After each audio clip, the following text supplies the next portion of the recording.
un coro unanime quello che si alza dalla politica veneta. Quanto accaduto ieri al Campidoglio americano è un attacco alla democrazia, proprio in quello stato da sempre ritenuto culla della stessa democrazia.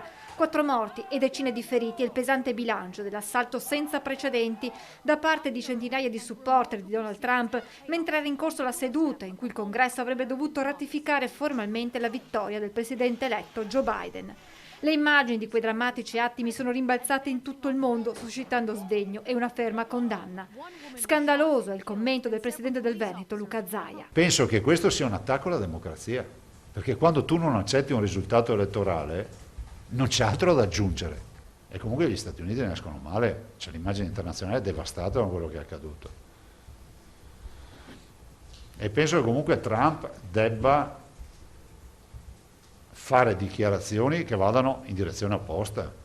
Affida ad un post su Facebook l'analisi di quanto accaduto il sottosegretario all'interno Achille Variati. La democrazia è fragile, è una verità che conoscevamo e che ieri il prossimo presidente americano Biden ha dovuto ricordare nel commentare i gravissimi fatti di Washington.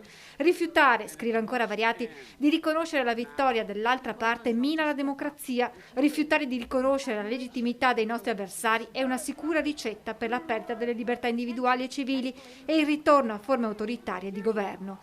Dure anche le parole del senatore PD Andrea Ferrazzi. Io credo tra l'altro che Trump debba rispondere non solo politicamente, avendo portato a fondo anche i repubblicani stessi con questo desiderio di distruzione di tutto quello che non è lui, debba risponderne anche dal punto di vista del diritto, perché è del tutto evidente che quello che è successo ieri è gravissimo ed è stato diretta conseguenza, come ha scritto anche il Washington Post, come ha affermato proprio mezz'ora fa la stessa Merkel, è in diretta conseguenza di quello che lui ha detto e ha fatto in questi anni e soprattutto in queste ultime settimane. Non ha mai nascosto le sue simpatie verso Donald Trump l'ex sindaco di Treviso Giancarlo Gentilini, che su quanto accaduto ieri dice: questa occupazione del Campidoglio americano è un'iniziativa dei seguaci di Trump.